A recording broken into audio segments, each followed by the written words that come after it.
The Boniface estate. Mrs. Frisby said, "Jonathan and Mr. Aegis got the screen open." "Yes," Nicodemus said, "and without them, I doubt that we could have done it. The steel frame was strong, the bolt was secure, and the wire so stiff we could not have bent it enough for one of us to go through. So we were glad they were with us and asked them if they would, after all, like to stay with us. Since there were only two of them, they said they would, for the time being at least." And now began a journey that was to last with some interruptions for almost 2 years. Parts of it were pleasant. It was a joyful feeling at first just to be free again and to get those laboratory collars off. And parts of it were terrible. I have made notes about all of it, and if the time ever comes when rats publish books of their own, I intend to write a book about it. It would be a long book, full of trouble and danger, too much to tell now. It was in one of those dangerous times that I lost my eye and got the scar you see on my face. But we did have some happy times, and some pieces of great good luck, too, in particular, that help to explain how we got here and what our plans are now. It was early summer when we got out. We had known that beforehand. We could tell by the lateness of the light through the windows, though it was dark when we finally stood on the roof. We had no trouble getting down the side of the building, however. There were downspouts in the corners with plenty of toe holds. We dropped the screwdriver and the spool of thread into one of these. A little lower there was ivy. We were all good climbers, and there was moonlight to see by. In less than 15 minutes we were on the ground, staying in the darkest shadows under the bushes when we could. We sped away from NIMH, not knowing or caring at first what direction we were going. Nobody saw us. During the next few weeks, we lived as we could. We had, in a way, to learn all over again how to get along, for although the world outside the laboratory was the same, we ourselves were different. We were, a couple of times, reduced to eating from dumps and garbage cans, but knowing how to read, we quickly learned to recognize signs on buildings. Groceries, supermarket, meats and vegetables, for instance, let us know that there was food inside for the taking. And once inside a supermarket at night, they always leave a few lights on, we could even read the signs on the wall directing us to Section 8 for dairy products, cheese, Section 3 for baked goods, and so on. In the country, there were barns and silos stocked with grain and corn, and chicken houses full of eggs. Occasionally, we came upon other rats, and a few times we talked with them, but not for long, because after just a few words, they would begin to look at us strangely and edge away. Somehow, they could tell that we were different. I think we even looked different. Either the diet or the injections at NIMH had made us bigger and stronger than other rats, and all the strange rats we saw looked, to us, surprisingly weak and puny. So we were set apart from even our own kind. It was a while we were in the country that we had our first important stroke of luck. We had just about decided, after nearly 4 months of freedom and constant roving, to find a place to settle down, if not permanently, at least for the winter. We thought that it should be in the country, but not too far away from a town, so that we would have access to grocery stores as well as barns and gardens. It was about this time, too, that I began to wonder and worry somewhat about the fact that whatever we ate, whatever we needed, must always be stolen.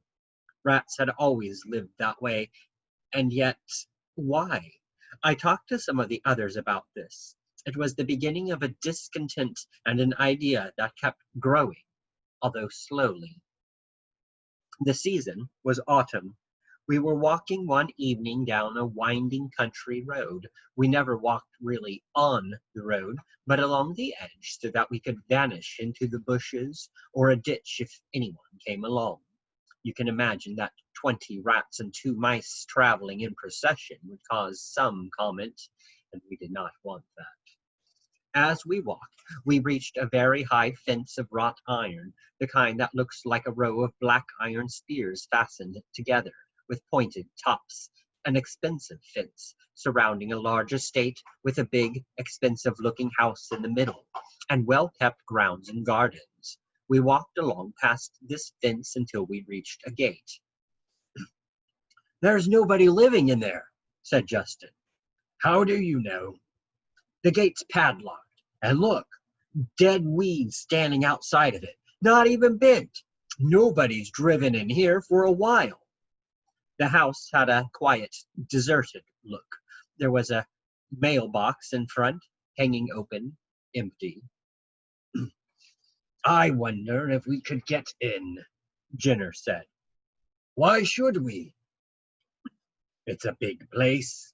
It would have a big pantry, big cupboard, big freezer. If it's as empty as it looks." We turned into the grounds, moving cautiously, and from beneath some bushes we watched the windows. As dusk fell, lights came on in several of them, both upstairs and down. Jenner said, "That's supposed to make us think there's someone there." "Yes," said Justin, "but there isn't. I could see one of the lamps when it came on. There was nobody near it, and they all came on at the same time. Automatic switches to keep burglars away." "Well, they're not keeping me away," said Justin. He ran to the house, climbed to one of the windowsills, and looked in. He tried another. Then he came back. "Nobody," he said. So we went in. We found a small window in the back with a cracked pane, knocked out one corner of the glass, and climbed through. At first, we planned just to look for food. We found it, too, enough to last us for a year or more. As Jenner had predicted, there was a big freezer, well stocked, bread, meat, vegetables, everything, and a whole room full of shelves covered with canned food. The cans baffled us at first. They had in the grocery stores. We could read what was in them, but we couldn't get it out. Then Arthur found a machine on the kitchen counter. He read the instructions on the side of it. Slide can under cutter and press switch. We tried it. The can turned slowly around in the machine, and when we pulled it out, the top had been cut free. I'll always remember what was in that first can. Clam chowder. Delicious. After we had eaten, we wandered around the house. It was a rich man's mansion, with beautiful furniture and fine rugs and carpeting on the floor. There was a crystal chandelier in the dining room and a big stone fireplace in the living room. But the greatest treasure of all, for us, was in the study. This was a large rectangular room with walnut paneling, a walnut desk, leather chairs, and walls lined to the ceiling with books. Thousands of books about every subject you could think of. There were shelves of paperbacks. There were encyclopedias, histories, novels, philosophies, and textbooks of physics, chemistry, electrical engineering, and others more than I can name. Luckily, there was even one of those small ladders on wheels they use in some libraries to get to the top shelves. Well, we fell on those books with even more appetite than on the food, and in the end we moved into the house and stayed all winter. We could do that, it turned out, without much fear of discovery. We learned that from some newspaper cuttings I found on the desk in the study. They were about a wedding, and most of them showed pictures of a newly married couple leaving a house to begin their honeymoon. The groom was a Mr. Gordon Boniface, heir to the gold Stetson fortune, and the house they were leaving was the house we were in. According to the clippings, they were going on a trip all the way around the world. They were coming back to the Boniface estate in May. Until then, it was our estate. Oh, there was a caretaker gardener who came 3 times a week, and once in a while he would check the house in a cursory sort of way. That is, he would unlock the front door, glance around to see that everything looked all right, and then lock it and leave. But he didn't live there. He lived in a small house down the road, and we were expecting him when he came. We had figured out, from the way the place was kept up, the lawns mowed, leaves raked, gardens weeded and watered, that there had to be somebody working on it. So we posted a watch, saw him coming, and kept watching him all the time he was there. And we made sure, when he looked in the house, that everything did look all right. This involved a certain amount of work. We had to haul all our empty tin cans and other trash at night out into a hidden place in the woods quite far from the house. We cleaned up after ourselves carefully. We learned to use the water taps and the dusting cloths we found in the kitchen closet. If the caretaker had looked more closely, in fact, he would have seen that the kitchen counters were somewhat shinier than they should have been in an empty house. But he didn't. He never even noticed the small corner of glass missing from the back window. And all winter, far into the night, we read books and we practiced writing.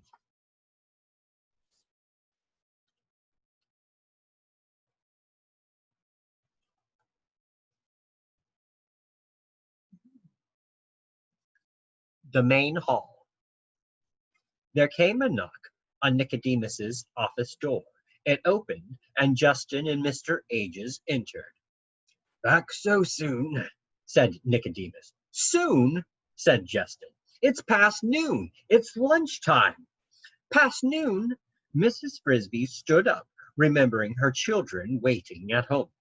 Down in the rat's home, in the artificial light, it was hard to tell the passage of time, and she had been so engrossed in Nicodemus's story that she had not glanced at the clock. Justin was wearing a satchel like Nicodemus's, and from it he took a small paper package. "Here's Dragon's medicine," he said, putting it on the table. He asked Mrs. Frisby, "Did he tell you about the toy tinker?" Nicodemus said, "No, I was just coming to that." "But I can't stay to hear it now," said Mrs. Frisby. "My children will be waiting for their lunch." A plan was worked out. Mrs. Frisby would go home to take care of her children. Nicodemus, Justin, Arthur, and the other rats involved would work out the details of moving her house, which would be done that night at about 11 o'clock. "After the Fitzgibbons are asleep, and we're sure Dragon is too," said Nicodemus. Mrs. Frisby would return in mid-afternoon to the rosebush. Mr. Ages said, "And I'm going to lie down after making that trip with this cast. I'm tired." "You can have your choice of rooms," said Nicodemus. "Now that Jenner and his friends are gone, we have 7 empty." "Thank you," said Mr. Ages. "Mrs. Frisby, when you return, I will tell you as well as I can exactly how to put the powder in Dragon's food." As she hurried home, Mrs. Frisby considered just how much she should tell her children about all that had happened and all that was going to happen. She decided at that stage, at least, she would not tell them about their father's connection with the rats. Also, that she would not say she had volunteered to put the sleeping powder into Dragon's bowl. That would worry them. She could tell them, perhaps, when it was safely done, when, among other things, there would be no chance for Martin to volunteer in her place. She would tell them simply that, as the owl had suggested, she had gone to the rats and asked for help. She had found them friendly and intelligent, and a group of them were coming that night to move the house to a place where it would be safe from the plow. That would be enough. She could tell them the whole story later, when she knew it all herself. But it was not enough. The children were skeptical at first, then intensely curious, especially Timothy, who was looking stronger and feeling more energetic, but still staying in bed, primarily because Teresa and Martin had made him. "But why should the rats do that?" said Timothy. "We don't know them at all. Nobody does. They keep to themselves." "Maybe it's because the owl sent me," said Mrs. Frisby, searching for an answer that would satisfy him. "They seem to be impressed by the owl." "For that matter," said Timothy, "I don't even see why the owl wanted to help. He's no friend of ours either." "Maybe they thought someday we could do them a favor in return." "Oh, Mother," said Cynthia, "how could we ever do them a favor?" "You forget. I did do Jeremy a favor. That's what started the whole thing." "That and my getting sick," said Timothy. "Wish I could get up. I'm tired of bed." "Not yet," said Mrs. Frisby, glad to change the subject. "You must save your strength, because tonight you will have to get up for a little while, when they move the house. We must be sure you're well wrapped up, and hope that the night is warm." "It will be," said Martin. "It's turned quite hot outside." They ate lunch. That afternoon Mrs. Frisby told the children that she must leave them to confer again with the rats about moving the house. When she thought of the danger she would face in just a few more hours, she wanted to kiss them all goodbye. But knowing that Timothy, at least, was already suspicious, she did not dare, but told them only that they should not worry if she was a little late getting home for supper. On her way back to the rose bush, she felt quite relieved, almost cheerful. Her problem was nearly solved, and the final solution was in sight. If all went well, Timothy would be saved. If all went well, then the thought of what she had to do came back to her like the clanging of an alarm bell. What worried her most was not so much putting the powder in the dragon's bowl, but the fear that at the last minute she might lose her nerve and bungle it somehow.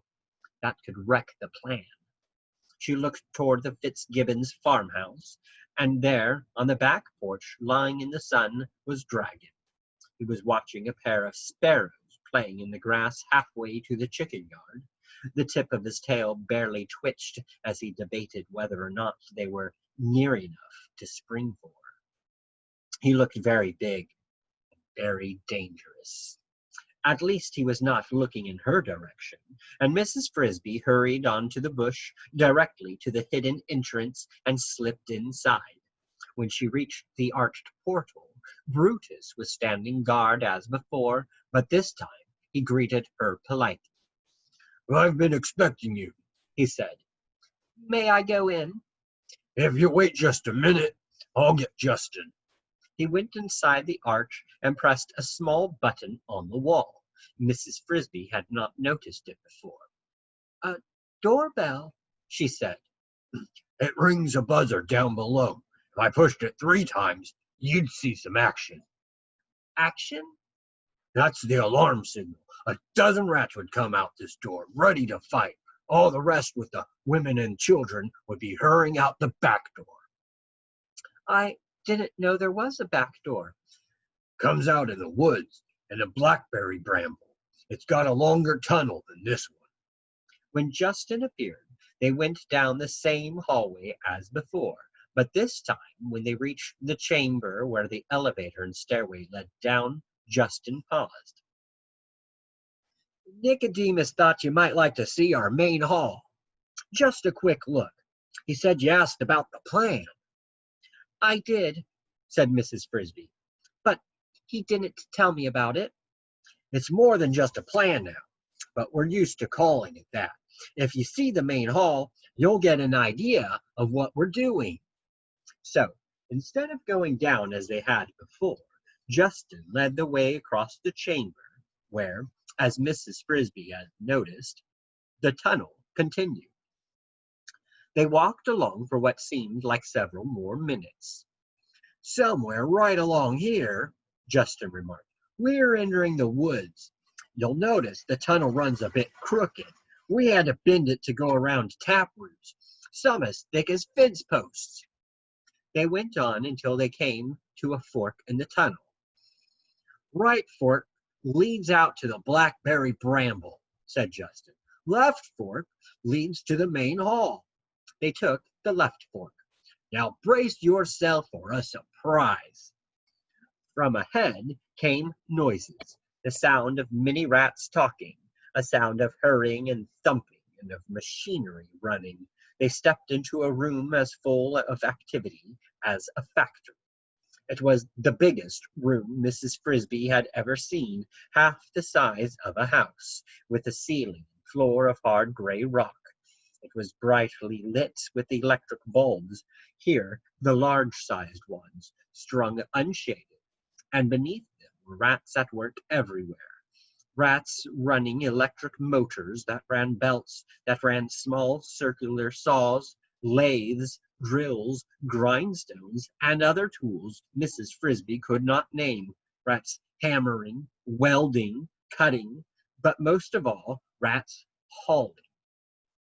There was a steady procession to and from the far end of the chamber, and each of these rats wore a harness to which was fastened a pair of large sturdy sacks, one on each side, like a miniature pack-horse. As the rats trooped in, their sacks were empty. They disappeared into a part of the room that was hidden by a high wall of wood. When they came out, the sacks were full and heavy. As she watched a troop of 10, their sacks bulging, went past her out the tunnel. They greeted Justin and nodded at her, but they did not pause. She noticed that just inside the entrance an electric fan whirred quietly, aiming inward, pulling fresh air into the room from somewhere out in the woods. Mrs. Frisby stood beside Justin and gaped. She felt dizzy at the sight, the motion, the noise, and the size of the room, which must have measured 20 feet long and almost as wide. "How could you ever dig out such a big room?" she asked. "We didn't," said Justin. "We found it. It's a natural cave. You can see that the ceiling and floor are solid rock. That's the reason, or the main one, we chose this spot to live. Others have lived here before us, probably for centuries before there was a farmhouse. Bears, then wolves, then foxes, then groundhogs. We had quite a cleaning job to do, I can tell you. When we found it, there was a large hole, only a few feet long, leading straight in. But it was so full of sticks and leaves you could hardly see it. We closed that entrance entirely and dug another, longer and narrower, our back door. Then we dug our living quarters under the rose bush and the entrance you came in. But the cave is still our chief workshop. Let's go in." As they entered, some of the rats looked up, some waved and smiled, but all quickly turned back to the work they were doing, as if they were in a hurry. "They're all on a schedule," Justin explained, talking close to Mrs. Frisby's ear to be heard above the noise, "so they can't stop working." One group, especially busy, was gathered around an odd-shaped object of wood and metal about a foot long. It was curved and had a point at one end. It looked, Mrs. Frisby thought, rather like the side of a small boat.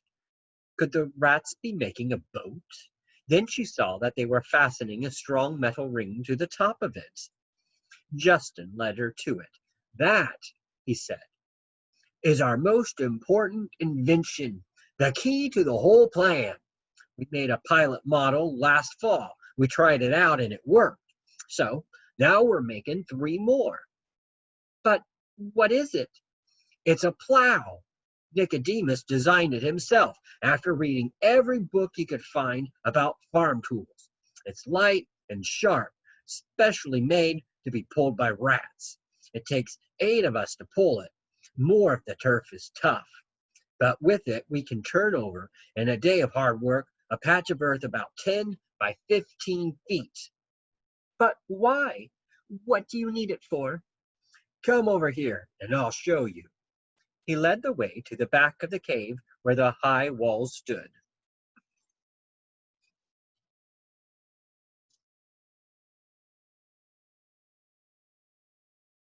Yep.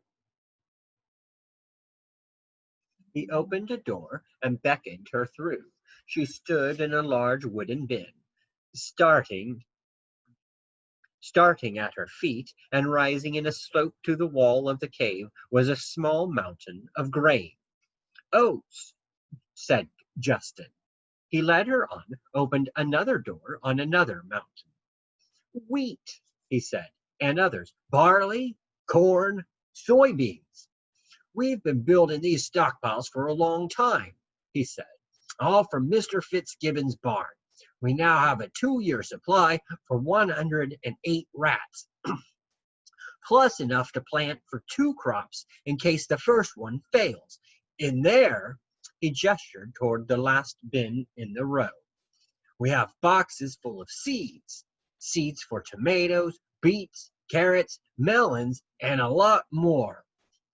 All the time they stood there, the steady procession of rats continued. They entered the bins, took off their harness sacks, filled the sacks with grain, put them on again, and left through the tunnel out the back door. They looked, Mrs. Frisby thought, like very large ants, endlessly toiling on an anthill. Justin must have got the same impression, for he said, "If the ants can do it, Nicodemus says, if the bees can do it, so can we." Do what? Why, live without stealing, of course. That's the whole idea. That's the plan.